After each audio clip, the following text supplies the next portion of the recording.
that goes with what we're experiencing today. But what a lot of agents are saying to me is we're getting more people saying, I want to buy, I want to sell, but I want to wait till this has passed by.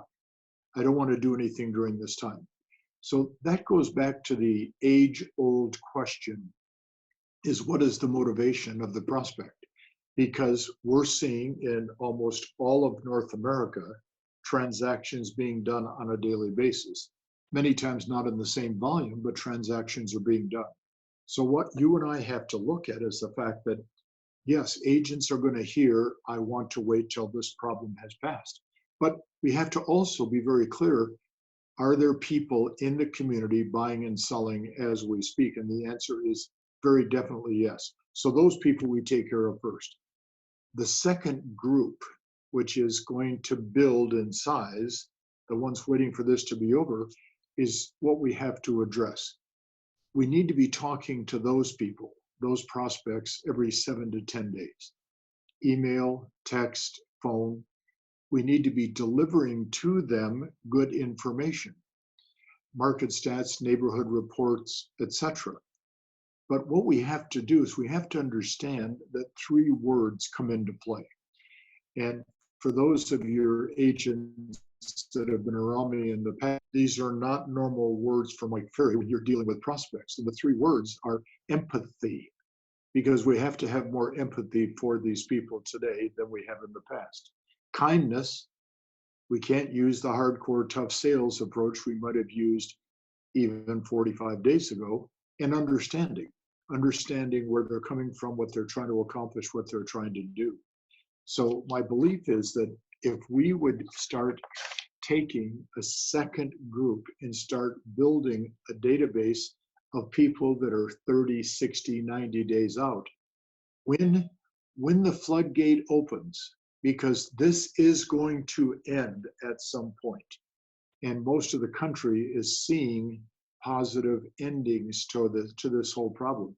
When this thing ends in 30, 60, 90 days, we're going to see a big flood of buyers and sellers in the market. We want those people to contact your agents versus anybody else. So that's why the follow-up is so vitally important. So follow up, follow up, follow up, follow up, and you're going to have the relationship with the leads of the future for now. So I had a great question asked yesterday. One of the brokers made this comment to me. He said, if my agents prospect, who should they call? And I had to laugh because I said, it is not an if question. You know, this is probably one of the only industries that are involved in sales where prospecting is not part of what we do. And of course, the MO on Mike Ferry for the 45 years I've been doing this work is all Mike Ferry wants me to do is prospect all the time. And that is not true. But I do want you to prospect some of the time, because otherwise we're relying on social media, advertising, marketing, branding, spending money to get people to call us.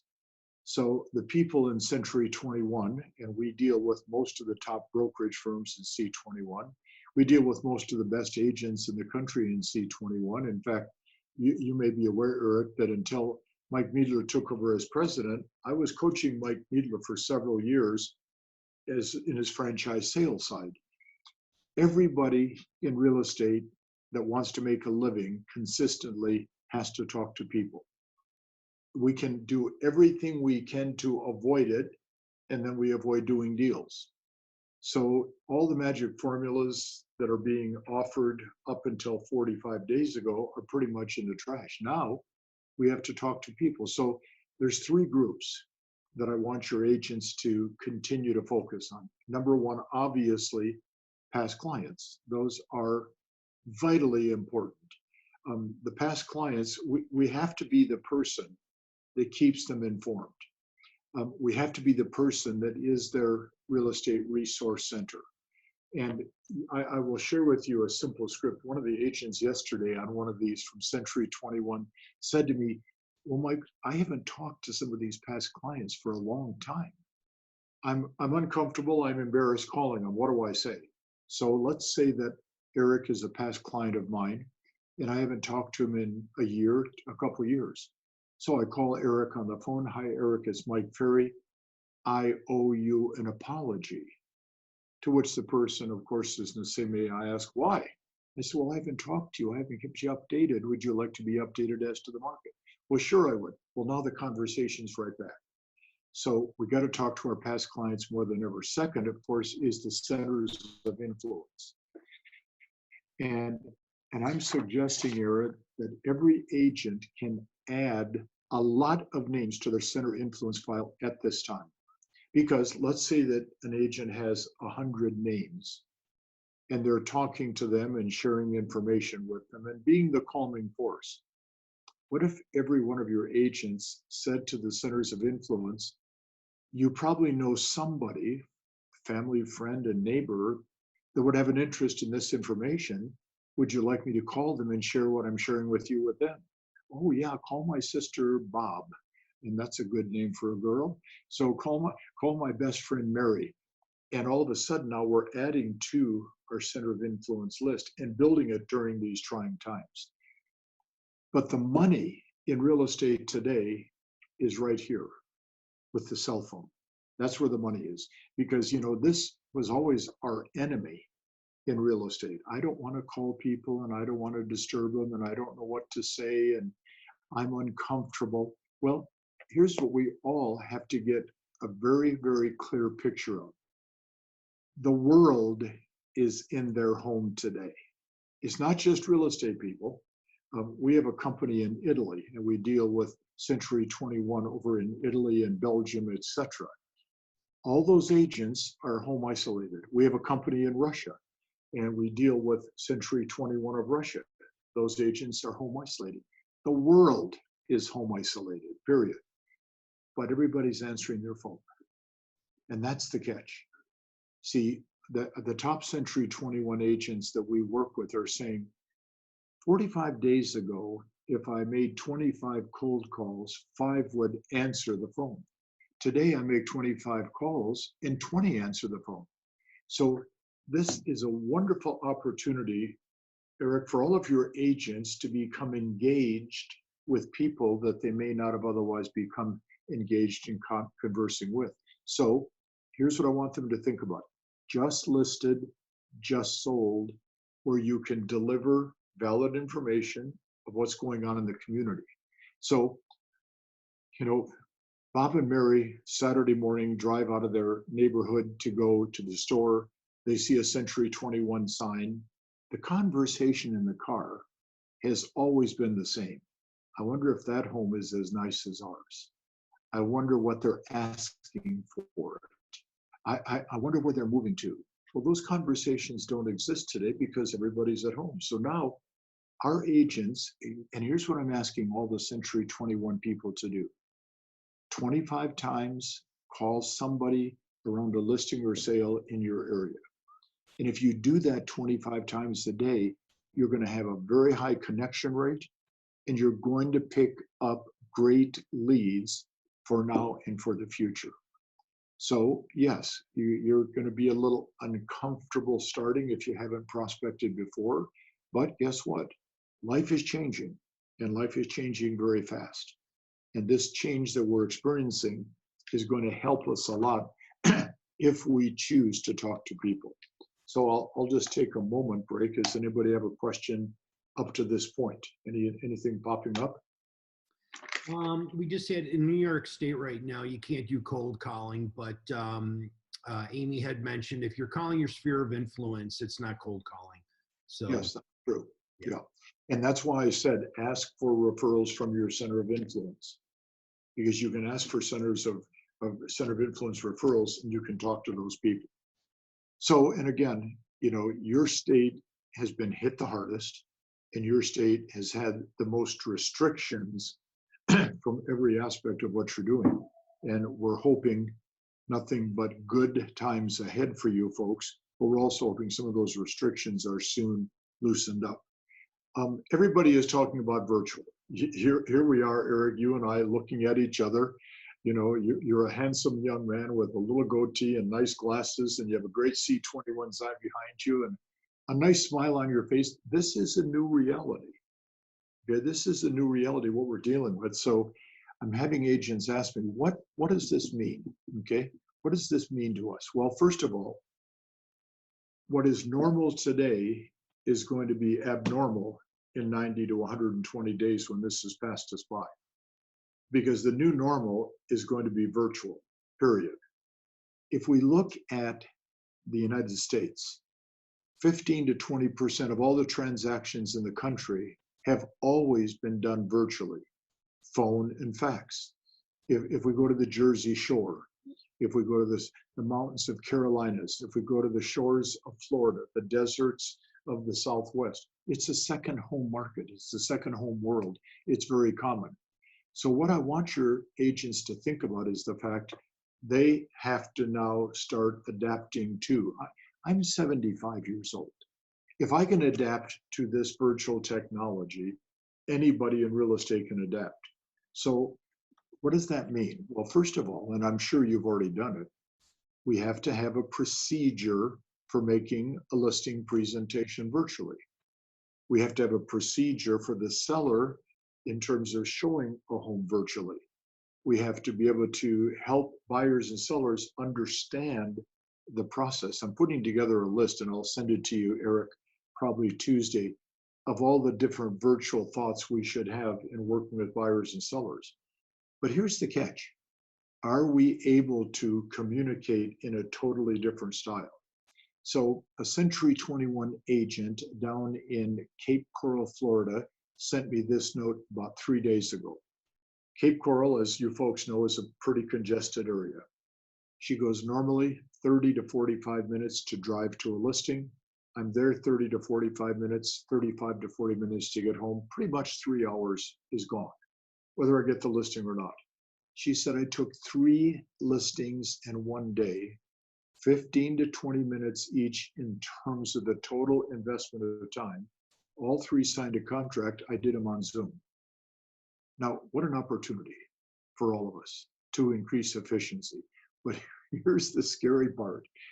These are upfront, very close and personal. So I said to my wife when I did the first one of these back the first part of March, I said, honey, I think I need a makeup artist because I'm old, okay? All my wrinkles, all my warts show, but the truth is, this is how communication is going to be done in the future. And I'm willing to state today that in the next 2 to 3 to 5 years, more than 50% of all transactions will be done like this. So, it's adapt or perish in terms of productivity. We've had to change a lot of things. The year 2000, December, we were all in the state of shock. Is the world going to end when the computers click to the new decade? And of course, it clicked to the new decade and nothing changed. Well, we've had to become more reliant on technology. We have to become more reliant now on the virtual side of this business. And I'd have to tell you, it is critically important. But if you think about a listing presentation, we've always pre-qualified the seller by phone. It's standard. We mail or deliver a pre-listing package of some type. Now we email it.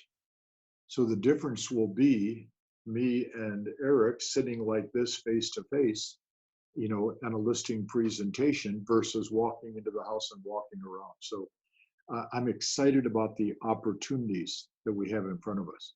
Eric, how long have you been in real estate? 34 years now. Wow.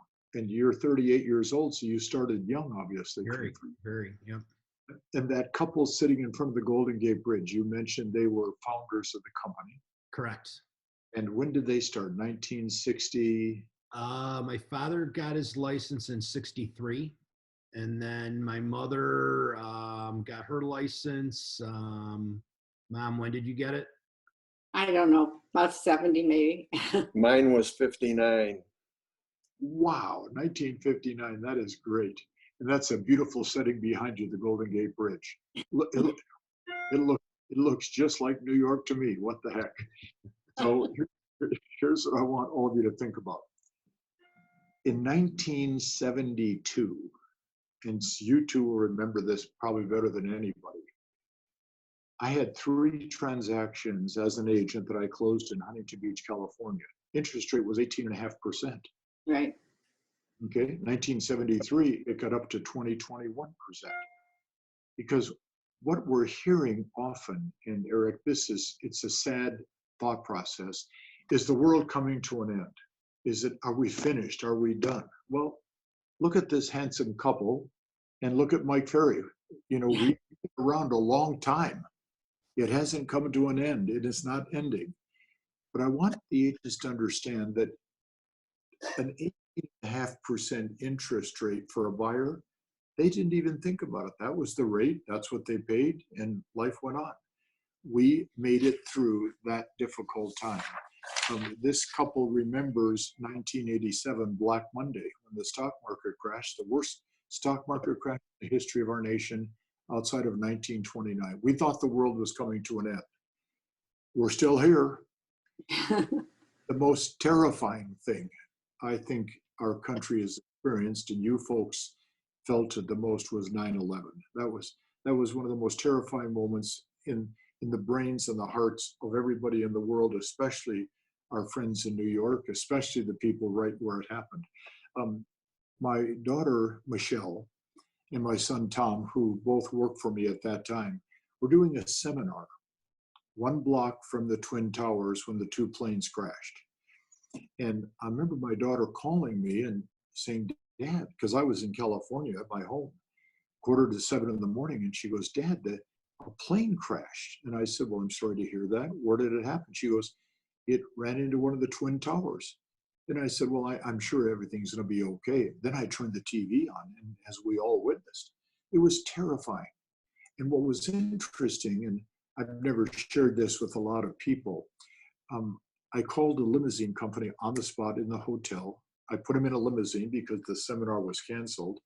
And the driver said, where should I take your kids? I said, take them to Richmond, Virginia. I have a great friend of mine in the brokerage business. He'll take care of them. The plane went down in the Pentagon. He called me and said, I can't go south. Where should I go? I said, go to Philadelphia. I have a great friend in Philadelphia. The plane went down in Philadelphia. He calls me for the 3rd time. Where do I take your kids, Mr. Ferry? I said, let's try Baltimore. We have to find someplace. Well, that was a terribly difficult time for everybody in the U.S. We made it through that because our greatest strength as a country is resiliency. We're fighters. We are not going to let circumstances beat us up and take us down. But then 2007 to 2012, man, how bad was that? 6-7 million homes repossessed, trillions of dollars in equity lost. The biggest thing was, can you save your home depending on where you lived? The Sunshine States, from California, Nevada, Arizona, Texas, Florida, those states, we were wiped out. We could go into a subdivision of 300 homes and every home was for sale and every home had been repossessed. We made it through that. And when people say to me, are we going to make it through this? The most important message I could give you and your agents is this too shall pass. We don't know the answer for the date yet. We know it's in the near future. Do we wish it was tomorrow? Absolutely. This will pass. We're going to get through this, and because we're fighters, and that's what makes us so strong.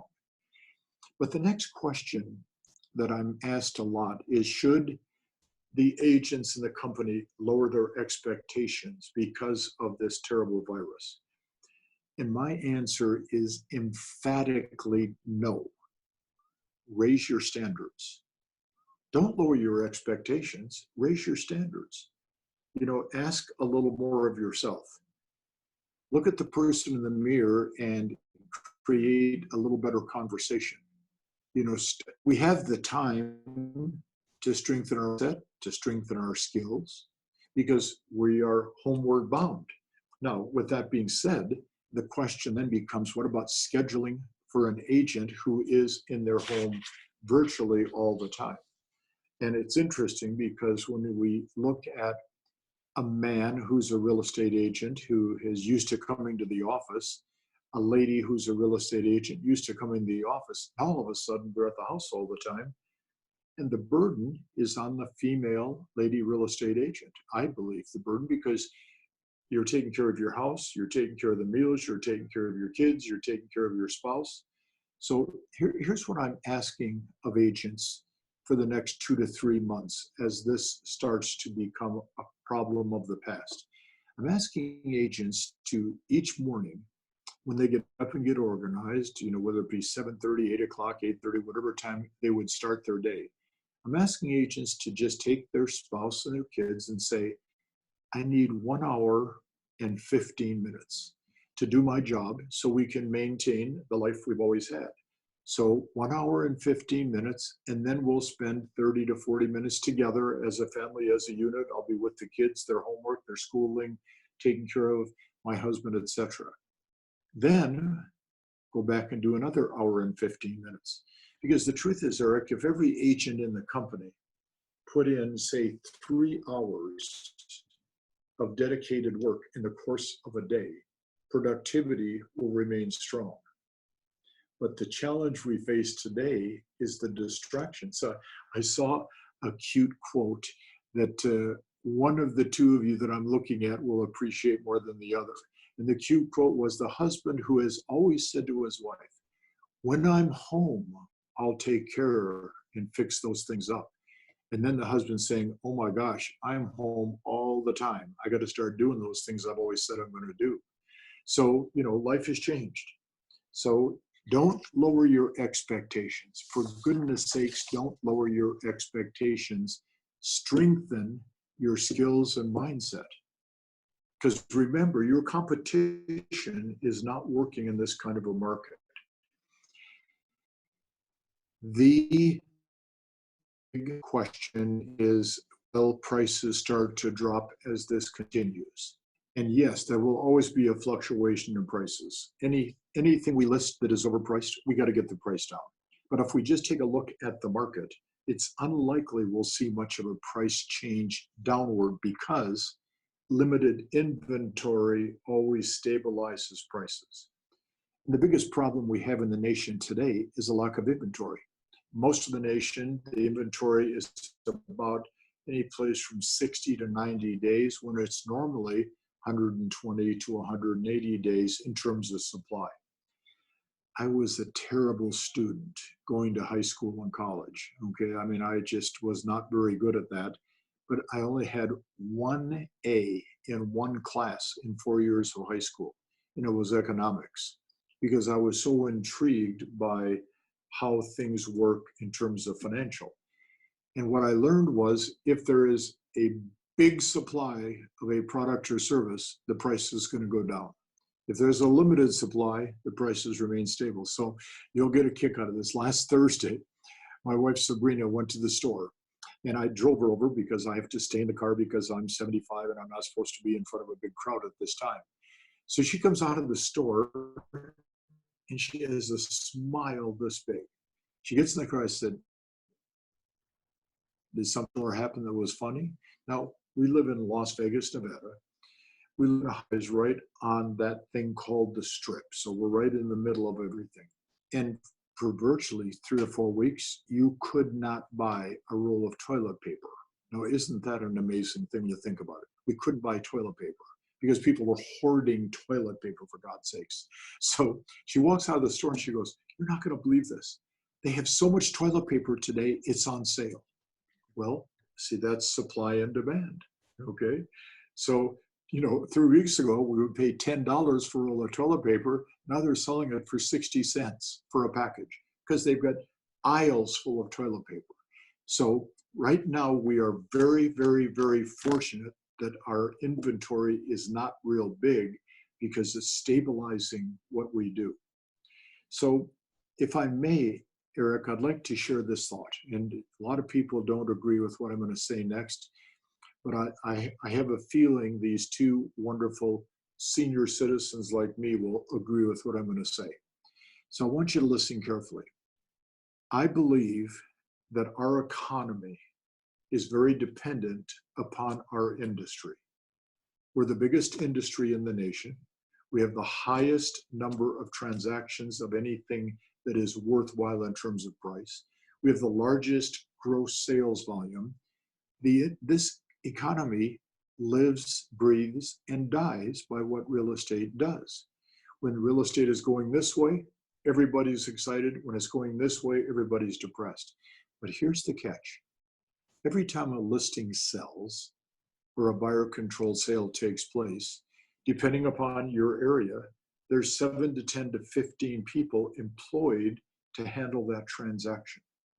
So the real estate industry truly is the largest employer, not just because we have 1.3 million agents, it's because we employ tens of millions of people when transactions take place.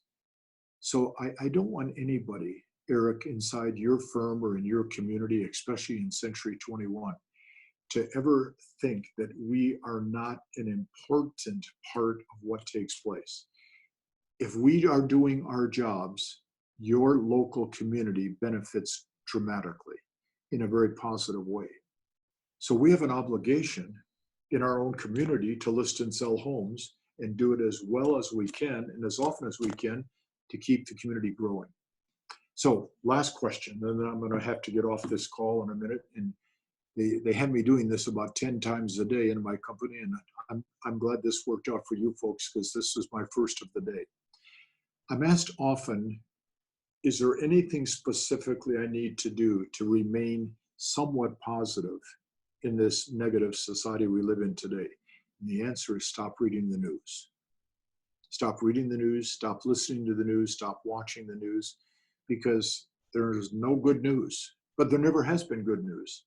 I remember in Orange County, California, when I was 8 or 9 years old, and my parents after dinner would turn on the old black and white TV, and in those days, I was the clicker because there was no such thing as a clicker. Mike, change the channel. And we only had 3, ABC, CBS, and I can't remember what the third one was. So I would change the channel at 7 o'clock. My mom and dad would watch the news. And they would be absorbed in all the negativity that takes place in the world. And I can remember as well as if it was happening yesterday, thinking to myself, I don't want to hear this. You know, I'm trying to play sports. I'm trying to have friends. I'm trying to be a reasonable child. I'm trying to get decent grades. I don't need all the negativity. So I made the decision when I was real young that I was never going to listen to the news. And I haven't watched or listened to the news probably in 45 or 50 years. I'm going to suggest that, Eric, for the next 3 months for all of your team, because that will help them understand that there's nothing positive in the news. And if we would read 15, 20 minutes a day, a good book, if we would read things like Think and Grow Rich, you know, if you read things like the Bible, if that's the book for you to read, you're going to be inspired about what's going on. If you listen to a couple of YouTube videos with some of the great motivational speakers, from the Cabot Roberts to the Zig Ziglar to the Earl Nightingale to the Tony Robbins of today, everybody's going to be okay. So, Eric, with that, any questions popping up that I might answer? Yeah, we had one, and it's been many that we've been getting just across the board. Is that, do you think now is the best time for people to sell? In New York State, we're not allowed to actually do in-person showings, so everything is virtual or whatnot. We can't do listings the normal way as well, so a Zoom is something that we would do. We are allowed as an agent to go to the listing, the sellers would leave, and we can go in and take our pictures and do our videos, that's it. So, you know, the question is it a good time to do it? Is it not? Buyers have to buy our listings locally, basically sight unseen for the touch and the feel of it. How many of these deals that actually go forward are going to fall apart when they actually are able to get in at a final walkthrough or whatnot? But just from the seller standpoint, you think it's a good idea now, or should they wait until we start getting into that first phase of getting back into normalcy? Well, I think, first of all, thank you. It's a wonderful question. And I know that each state in the country thinks that they're the only state that has these particular restrictions. it's probably 1/3 of the states have the same restrictions that you're suffering from. California, and as much as people don't like California because California is such a big thing, California controls the real estate industry nationwide. I mean, there's 1.3 million agents in the country, 190,000 of them are in one state. So California just in the last Eric changed the rules about whether this industry is something that we can participate in again, because it was listed as non-essential, as is New York. So California just went to essential. And that's a big change that has taken place. And more states, and hopefully yours will do the same soon. But the answer specifically is this. If a seller has the need to sell, we have an obligation to do whatever we can to get that listing and get that property sold. Because if we don't fulfill that obligation to the seller and they still need to sell, they're going to find somebody else to help us. So yes, our presentation is going to be done virtually. Yes, if we're going to ask them to leave the house. And Tennessee, Bernie Gallerini, who's a top agent, for the last 5 weeks has been asking sellers, I'm going to come by at 2 o'clock, I'm going to bring my cell phone, I'm going to take the photos and pictures. So please drive around the block 3 times. He's been doing it for 5-6 weeks, as agents are doing. The hardest part of what the question is they need to understand that what we're doing today is the new normal. So in 60, 90, 120 days, when this problem is starting to resolve, this is how the competition is going to be operating. Now, yes, it will always have the net effect of when they finally see it in real life, are they going to like it? Okay. But remember, 20% of all the transactions in our country have always been done virtually and closed. Ski resorts, desert resorts, beach resorts. I mean, if you go to the 2 coasts of Florida, for God's sakes, most of Florida is a second home market on the coast itself. So, you know, if the motivation is there on behalf of the buyer and the seller, we have an obligation to do the deal. And then we have to work as hard as we can to make sure everybody understands how this transaction works. And it for you as a broker, it's a challenge because you're dealing not only with everything they are supposed to be doing, but then everything that they've also done. So the virtual is our future. So I hope that even at my age at 75, I can adapt to what has to be done. And I know you and your agents can. If I'm looking at your mom and dad and they're sitting there today in front of the Golden Gate Bridge adapting, you and I can adapt. That's for darn sure. So I better thank you, first of all. Second, Eric, here's a different one. I'm going to give you a virtual high five, okay? So a virtual high five.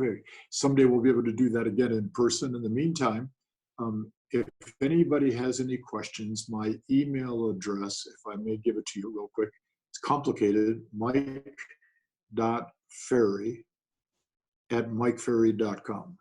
So if they have any questions, they're welcome to send them to me and I'll respond as quickly as possible. And in the meantime, Eric, I'm glad we connected. I'm glad we had a few minutes together, and I'm looking forward to being in your community someday and having lunch or dinner with your mom and dad and reminiscing.